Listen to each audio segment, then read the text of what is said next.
Greetings YouTube, it's your boy Freelancer Joe here, recording from a super secret undisclosed location, which I'm sure that my video camera is helpfully adding the geodata on, and I'm sure when I upload it to YouTube, that YouTube will helpfully add the location data on, so it's probably not going to be super secret for very long.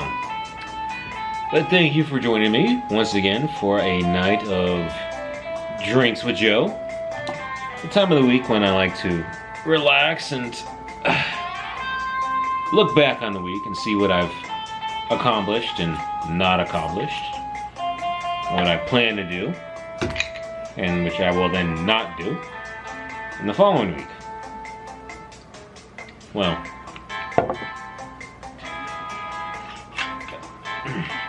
hopefully that's mostly because opportunities present themselves, as they have done this week. But you ask yourself, well, Joe, why do you bother going through this? Cannot believe I forgot to do that again. You know, the whole gate cracking thing. What can I say? End of the week, might as well just relax. So I go through with this in retrospective, of course, because if you want to figure out where you're going and how to get there, and it helps to keep track of where you've been. So what I had intended to do this week, at least as far as my freelancer activities go, was to continue working on my portfolio and building it up. One of these days I'll get the focus thing right. But as it so happens, I had been given the excellent opportunity to proceed on work with my first client, with or for, probably both. Bellow Music School, located in picturesque Leonardtown, Maryland. Leonardtown, not Leonard's, Leonard. So that pretty much meant that I had to put my whole portfolio building on hiatus while I naturally redirected my efforts to working on the real client. And that's what I had spent most of my week doing as far as the freelance stuff goes. And I was able to get rough layout together, all stitched up and deployed to a static site, which I then shared with the client and got a very valuable lesson, several valuable lessons. A couple that are reinforcements of things I already knew. While the client liked what they saw, they want to go in a slightly different direction.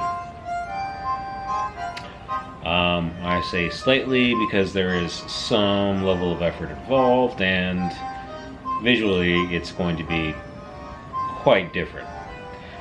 So the first lesson there, naturally, I don't hold this against the client because, well, they're not really sure what they wanted, and I'm not really sure what I should be offering, and since I didn't structure it correctly, we couldn't really identify that particular issue. So lesson one is that you should have a clear-cut, not necessarily a clear-cut, but a clearly established and agreed upon goal. Not necessarily fully defined, but in the general ballpark. If you do not have that, so in my particular case for front-end development, and what a lot of others do is they have templates that they offer, and then the client can choose a particular template. And then if they don't like any of the templates or they want something else different, then you go under custom work. Obviously the templates are cheaper because they're pre-established, and then the custom work is more expensive because it's custom, it takes more time. Of course, since I'm just starting, I don't have any templates, so that's why I actually look at this minor setback as an additional opportunity. So the initial design, while it's not going to be what the client wants, is a particular design that I can use as a template. And the new design that the client wants is another thing that I can use as a template. So I believe that going forward, I will have multiple templates and have set pricings for them, And if a client wants to take a template but make minor deviations, I can work with them on that. But significant alterations or a new template altogether, well, that falls under the custom work purview, and so that's something else completely different. But that said, well, that was one lesson. You know, have offerings ahead of time. Well, agree upon the general goal. 2 is have offerings ahead of time. And 3, and this is a lesson I already knew, and one which I fairly closely followed, to be honest, is that when you're doing work that can be presented, get it in front of the client as soon as possible. And that's really what I did.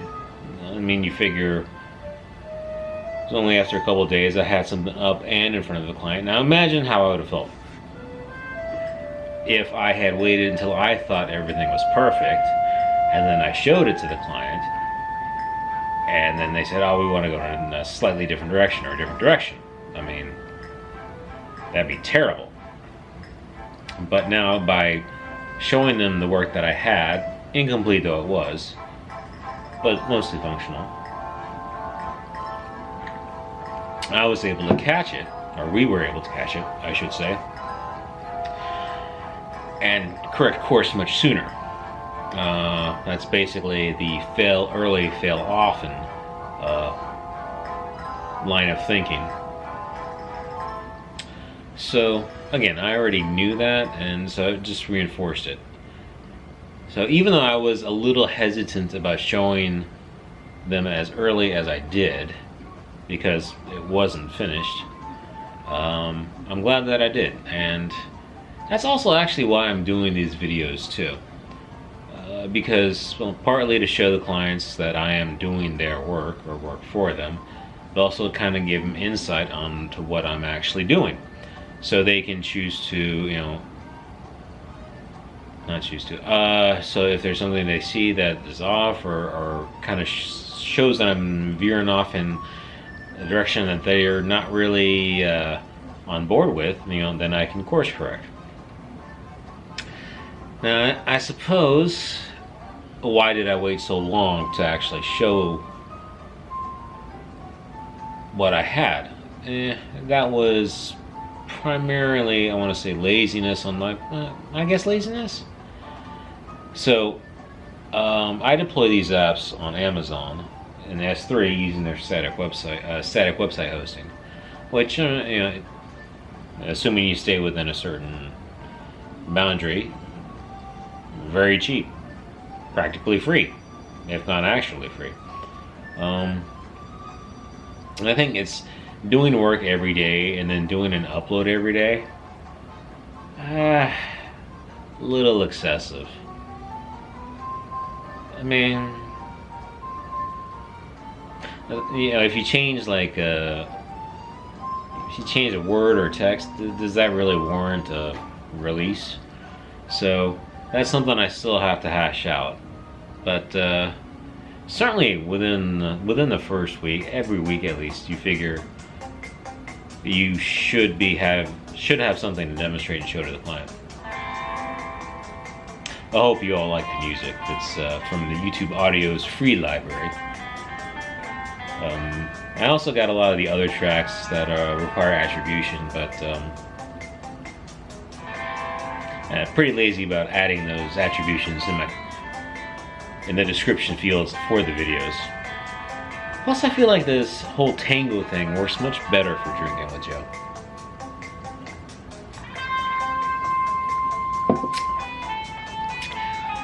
And let's see, what else? Well, that's the big thing about the particular client. They have work to do for themselves. I need to follow up with them to see if they actually are getting work on the logo done. And the new site that the new design that they want requires a lot more pictures. But obviously for that sort of thing, I mean, you're going to want a 16:9 aspect ratio, you want high resolution photos, and they don't have those immediately available. So what I'll probably do is just go to a place like Pexel.com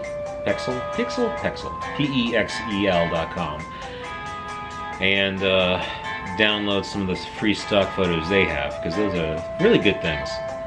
I should add links to that too, just because it's a good repository for things.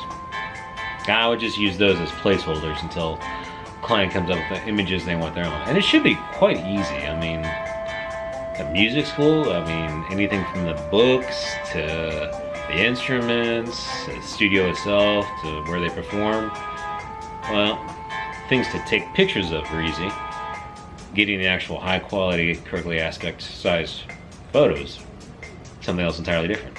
Speaking of which, so I was playing with a DSLR this morning, because last week it cut off after, I want to say, about 25 minutes. And I was playing around with the settings, and it turns out it should have kept recording for, well, at those settings it should have gone for like 6 hours. Which tells me that I truly had mastered the Drax technique of invisibility by not moving enough. Well, I know I kind of sort of had that technique going before, because the motion sensors at my workplace, they would generally, after a while, completely ignore me and shut the lights off anyway. Never happened in the bathroom though, so I'm happy about that. But yeah, so hopefully this video isn't going to cut off. And if it looks just a little different, that's because I did find the FPS setting. So now you're seeing me move at essentially smooth 60 FPS. I imagine my stunning good looks and machismo combined with my graceful movements are probably intoxicating to those of you who, well, fall for such things. But I do something really crazy. Oh yeah, I like that. It's just so smooth. It's like butter. Butter! And yeah, the drink's starting to kick in now. Okay, right. So that was the camera, the school, big one there. Yeah, it is such a great opportunity to get a client, even though I am an unknown, or have no track record, at least in this freelancing field. And just as much as they're learning about the process, I'm learning about the process. So it's really it's a nice synergy, if that word is still in use. But what else? What else? Okay. So future functionality.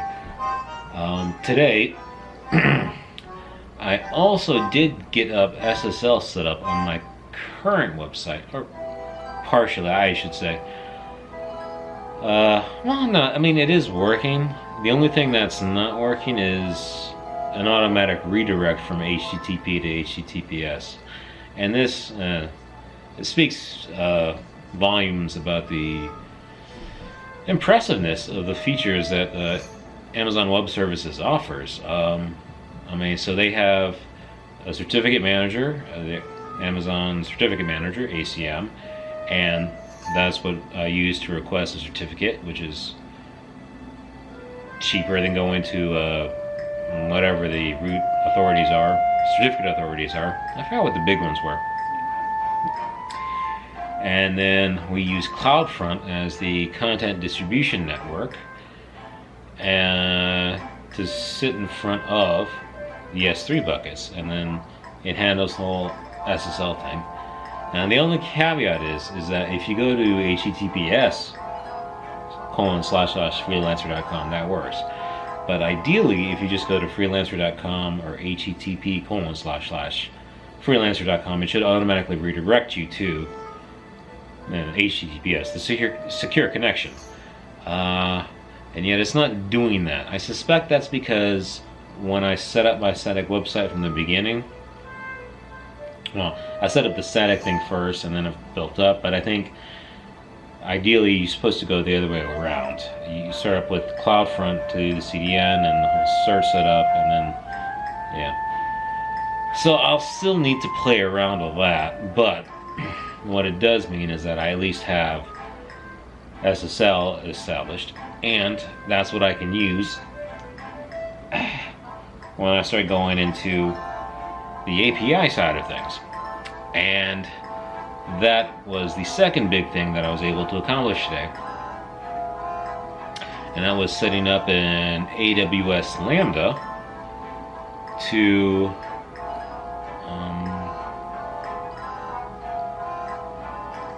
use Amazon SES, a simple email service, to basically fire off an email. And what I'm going to do then is have, for the Bella Music School, they're going to have a contact form, and I imagine lots of clients are going to want to have a contact form. So I'll have a Lambda set up for them that will, obviously, when it receives the information, the UI will take in the information, it'll make the call, the Lambda will get triggered, and the Lambda will send that information to the SES, which will send an email. I do need to set up an API gateway still, though, because I don't believe, the Lambda is not exposed externally. It's based on a trigger. So that's one thing I should do. Okay, see, now the timer.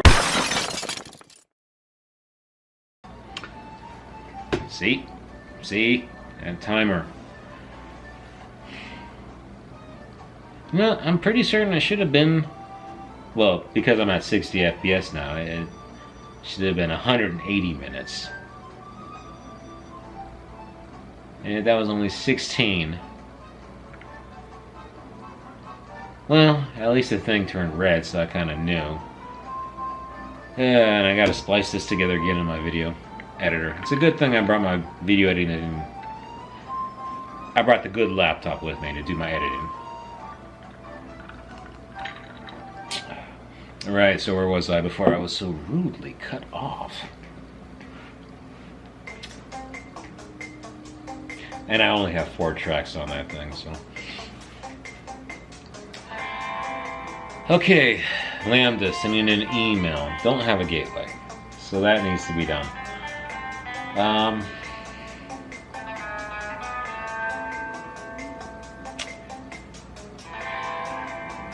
And I don't think there's anything else I have done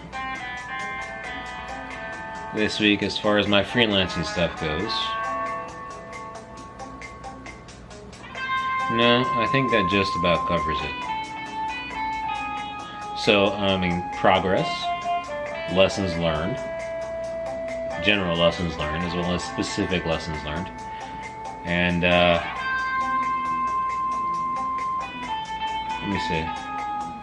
And the good thing about that Lambda thing is I was planning on using that as a portfolio edition 2. And I also need to add it to my own website, so it's quite good that mostly figured it out. Still need that API gateway though, so it's exposed externally. But with the SSL and the API gateway and the Lambda and the email, that's a pretty solid start. Definitely from the Bella Music School's perspective, because that's the contact form. And if I have the API gateway and a Lambda, then I can do the user stuff for user accounts and billing. But that means I'm probably going to need, definitely Amazon's Incognito for authentication, and Dynamo, a database, not necessarily Dynamo, but a database. But that's why I have all of that API stuff in phase 3. So still focused on phase 1, which is just the actual rebranding for Bella Music School. And since the current approach is not the direction they want to go, have to go this direction that they do want to go. Though if they want to change directions again, I may have to use some strong words to discourage it. So, I suspect that next week is going to be a lot like the beginning of this week, where the first thing I do is a structural setup, and then basic components and values. Although, since a lot of the things can be reused, I mean the actions for sure, possibly even the views. Really, it's likely just the main view and view container, I think, that needs adjustment. So that should be pretty good. Although there are some visual tricks I'll need to experiment with. So the material UI library I use is based on the Google design specs. So it's going to look more like what you would expect from Google, any Android app, you know, or you go to google.com or Google Maps, any of the Google things. I mean, that's the sort of thing I can easily create with the setup I have.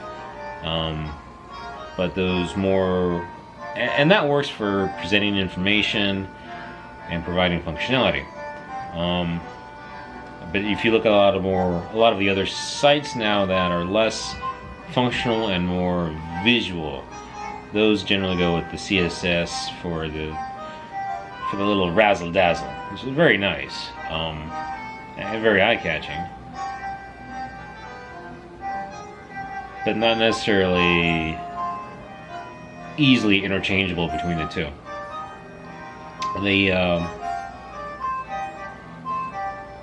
The design philosophies are much more different. Something that's visually oriented is going to try and catch your eye. But something like Google, they're more interested in making things easy for your eye to process and take in and find. Although they still try to catch your eye to key things, it's kind of like somebody punching you in the face versus holding up 5 distinct fingers. Or is it more like, yeah. No, that's pretty much it, really. Because if you try to mix the two, what you end up having is somebody doing this. You just can't really follow. Alright, so I'm going to continue the rebranding stuff. I really hope I can... I still want to have, by the end of September, enough to be able to actually bid for freelance work. Or I think, I'm not necessarily sure that I would still, depending upon how much is left with Bellum Music School. I mean, the rebranding itself,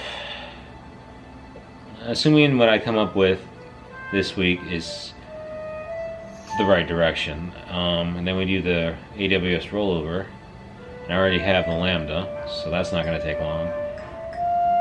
And user account creation, that shouldn't take very long either. Now, billing, that might be trickier. Well, not necessarily. The Lambda itself makes the HTTPS call to the Square Reader REST API. Would be a lot easier if I was doing this full time. But, you know, this is a marathon and not a sprint. So we slowly build up, we learn, and we take one step forward. Let me see. We're probably 20. It shut off at 16. No, okay, so we're kind of close to wrapping it up. I would like to say hi to my first subscriber. Hi, Mom. I figure she's probably the only one who's watched this until the end of this video. But hey, after one comes two. and then after 2 is 3. Yeah, even people with 1 million views started out at 1 million subscribers started out with 1. Well, they probably had a lot more friends too, so it didn't stay at 1 for very long. But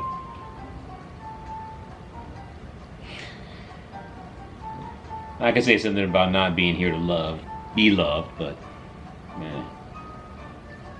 anyway, if you like what you've seen, as the cool kids say, hit the like button and subscribe. If you have any comments or suggestions, please leave them in the comment box below. Thank you for watching. I hope you join me again, either tomorrow or you can just wait until next week for another Drinks with Joe. Take care and God bless.